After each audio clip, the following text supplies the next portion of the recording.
Xavier Azalbert, directeur de François Group. J'allais vous poser la question justement à propos des médias aux États-Unis. Pourquoi les États-Unis? Il y a une sorte de liberté d'expression qui est beaucoup plus forte, parce qu'on vient d'entendre Alex Bouyevich, le directeur numérique de la communication numérique de Donald Trump, et J.D. Vance qui critiquent la liberté d'expression en Europe. Dites-nous pourquoi. On aurait pu aussi entendre Elon Musk qui a dit, quand il a racheté Twitter, 44 milliards, ce n'est pas le prix de Twitter, c'est le prix de la liberté d'expression.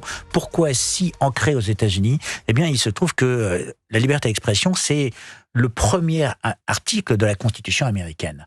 Et donc, le Sénat, tous les sénateurs, toutes les personnes doivent le défendre. Ils l'ont dans la peau. En France, on rappelle, c'est l'article numéro 11 de la Déclaration des droits de l'homme. Et en Europe, la CEDH, c'est l'article numéro 10. C'est très loin. Donc déjà, il y a une forme de différence de priorité.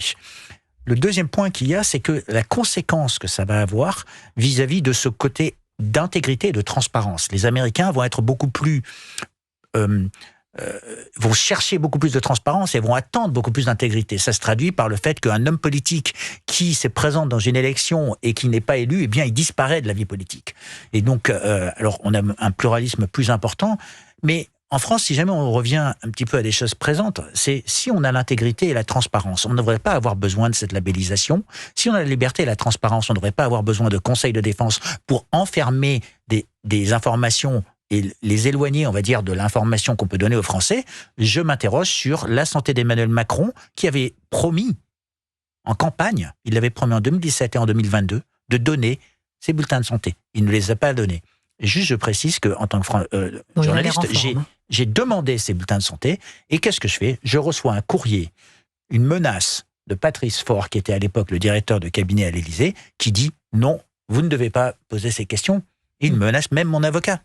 Donc, en fin de compte, quand on cherche à faire de la transparence, quand on cherche, on se fait labelliser et on prend un risque. Alors, Xavier Azalbert sur Europe 1, président de François Group. C'est intéressant lorsque vous parlez des États-Unis, parce que moi, je prends souvent l'exemple des États-Unis, où c'est vrai qu'il y a une forte garantie de la liberté d'expression. Rappelons-nous, il y avait ce qu'on appelait, il y a un CSA, la banque qui s'appelle la FCC, et qui avait à l'époque la Fairness Doctrine, et qui a été abandonnée. Pourquoi? Parce qu'il y a eu l'émergence des sites Internet, l'émergence des chaînes sur le câble et le satellite, et les États-Unis ont décidé de ne pas décompter le temps de parole de politique, seconde après seconde, minute après minute, et de faire confiance aux Américains, puisqu'il y avait cette pluralité des expressions dans différents médias. Et c'est ce que les journalistes eux-mêmes réclament depuis des années, le fait de reconnaître qu'un média peut être peut-être une tendance gauche, un autre média peut être une tendance droite, mais faisons confiance peut-être aux téléspectateurs, à l'auditeur, pour pouvoir zapper, s'informer sur Internet, les réseaux sociaux, sur différents médias, au lieu de prendre un média et de pouvoir lui imposer toutes sortes de critères. Il y a aussi déjà un problème sur les médias, c'est l'obtention du statut de service d'intérêt général, SIG, en France, et pour suivre une directrice européenne. Seuls les médias de service public possèdent cette certification. Grâce à cette certification, les médias publics ont droit, et même garantis par la loi, à une exposition privilégiée sur toutes les plateformes et toutes les interfaces. Donc vous voyez, en France, il y a vraiment quand même un deux poids deux mesures. Nathalie, qu'est-ce que vous pensez, vous, de cette différence entre à la fois les États-Unis, où il y a une sorte de garantie de la liberté d'expression, et où en France, on a l'impression qu'elle est de plus en plus étriquée?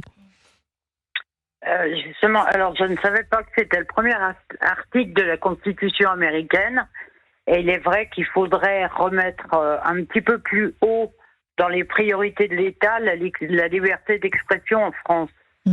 Après, quand vous avez des présidents qui s'obstinent à ne donner foi qu'aux propos tenus par le service public, c'est vrai que c'est un peu difficile. On sait tous que le service public est majoritairement à gauche.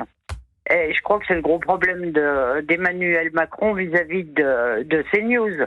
Il doit rêver de presse, de télévision qui est totalement à gauche, lui. En tout cas, il dément cette critique. Il dit qu'il ne veut pas, il n'est pas un dictateur, il ne veut pas effectivement décider lui-même, mais que ça serait un autre organisme, en l'occurrence sans doute RSF, qui déciderait de cette labellisation. Merci beaucoup Nathalie, qui nous a appelé de Haute-Savoie. Je vous en prie,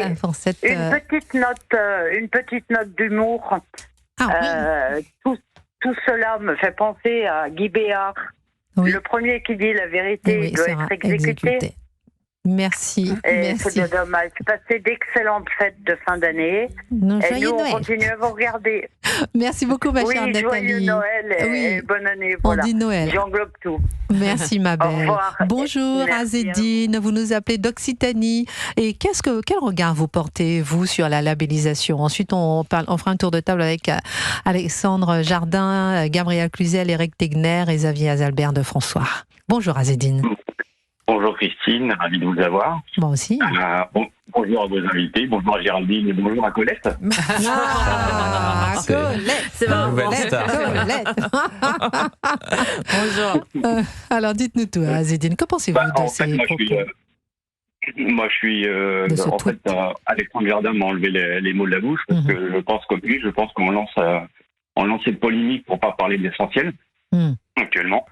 Et que voilà, on détourne l'attention. Et puis, si je peux me permettre une petite note d'humour également, on pourrait appeler, je ne sais plus si notre président s'appelle Emmanuel Macron ou Emmanuel Tebboune, parce qu'on en est au même point. Si on veut museler la liberté d'expression, on va arriver à des pays qui sont pas si loin. Et... Donc le président algérien, vous dites que voilà. qu'on serait un peu, on dénonce les autres, mais on fait pareil, selon vous. Exactement. C'est la grande crainte que j'ai. Merci beaucoup, Azedine, pour votre appel. Merci infiniment. Restez avec nous sur Europe 1. Et à Gabriel Cluzel, qu'est-ce que vous pensez, vous, de tout ce tour qu'on a fait sur cette labellisation? Moi, je me dis quand même, je ne sais pas, je réfléchis à voix haute, est-ce qu'il n'y a pas, ensuite on aura Emmanuel qui nous appelle Damien. J'essaie de trouver, Gabriel Cluzel, des circonstances atténuantes au chef de l'État. Bon, d'accord, j'ai un petit peu... Non, mais vous savez, l'enfer est pavé de bonnes intentions. Vous connaissez ce proverbe. Ça, c'est juste. Mais je me dis que j'aimerais peut-être... C'est vrai qu'on a beaucoup de fausses informations. Demain, tout le monde peut aller suivre n'importe quelle fausse information et se faire avoir sur un sujet. Non, mais vous savez très bien que tous les régimes qui ont essayé de mettre en place une vérité unique, je sais que ça a beaucoup déplu à Emmanuel Macron, ce mot, puisque ça fait partie de la vidéo qu'il avait remise dans son tweet. Ça ne fonctionne pas. Ça s'appelle la Pravda, ça ne fonctionne pas. La vérité, c'est comme la flèche d'une cathédrale, ça naît de plusieurs contreforts, de forces opposées, qui s'appelle la pluralité de la presse. Voilà, parce que même si moi, je veux être honnête, Christine, même si je veux être honnête, peut-être que mon choix éditorial ne sera pas le vôtre, je dirais, moi, je veux privilégier cette information parce qu'elle me semble importante.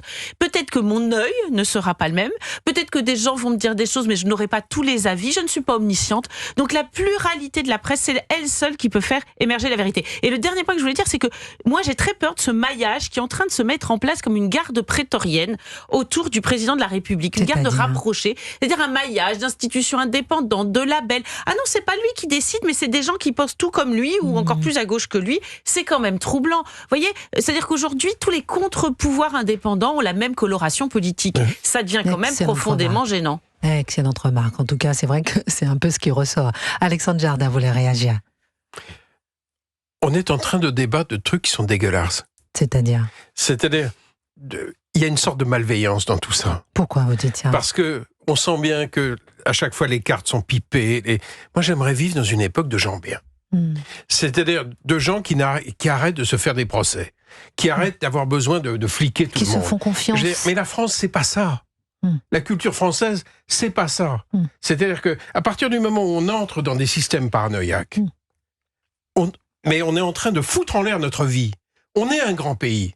On est une grande culture. On peut pas occuper nos cerveaux avec ce genre de débat de merde. Je veux dire, nous devons rester une grande culture positive, tendre, attentive. On peut pas penser que derrière chaque journaliste, il y a un salaud qu'il faut fliquer. C'est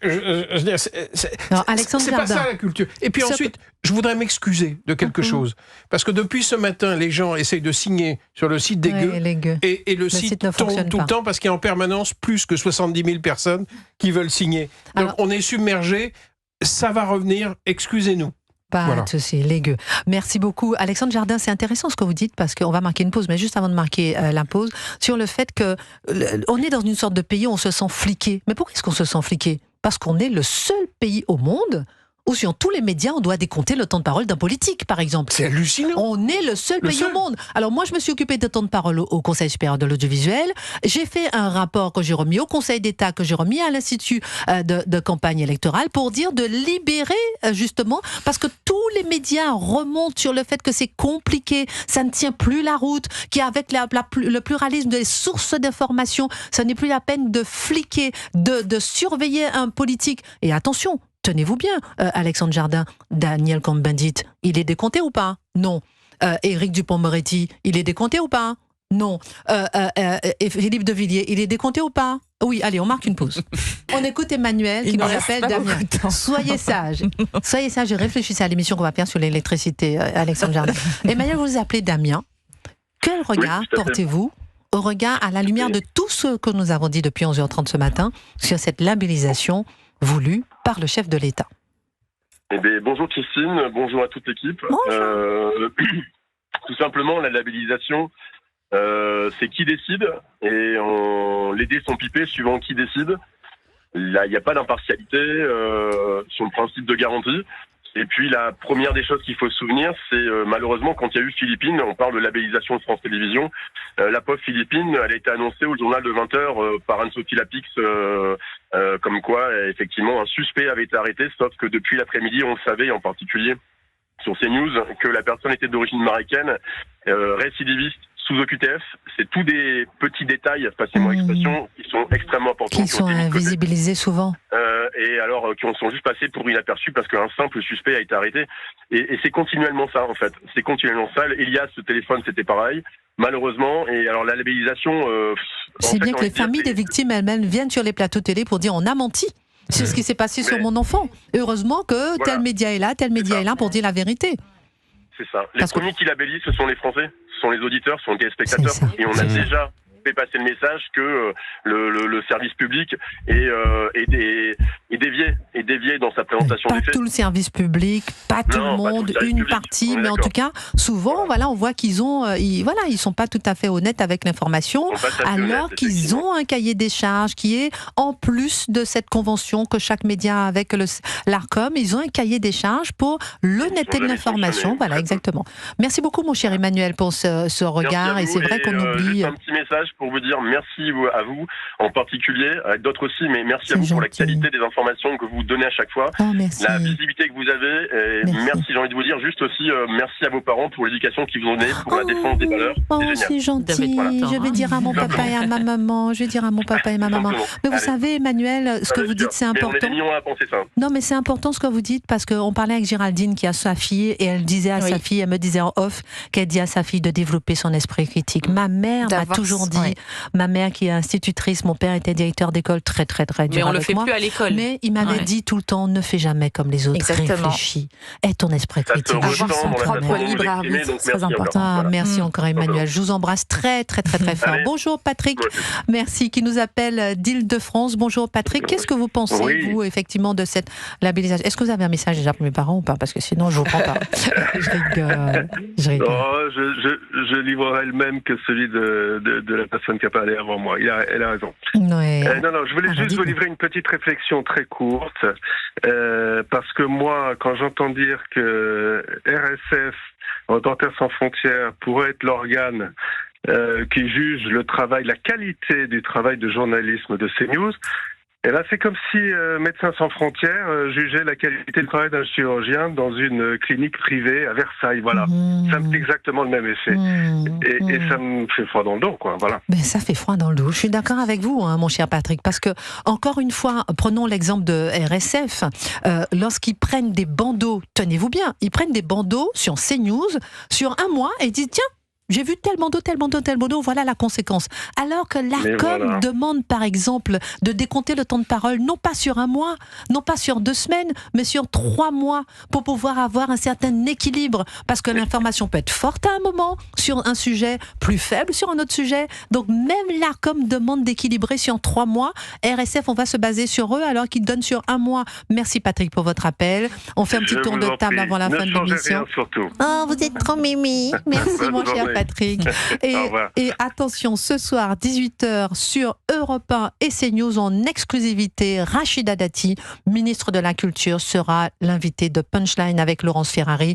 C'est très important. Je crois que même moi, je vais passer une petite tête pour savoir ce que pense la ministre de la Culture. Un dernier tour de table pour terminer cette émission. Éric Tegner, qui a les bras croisés, mais qui n'en pense pas moins.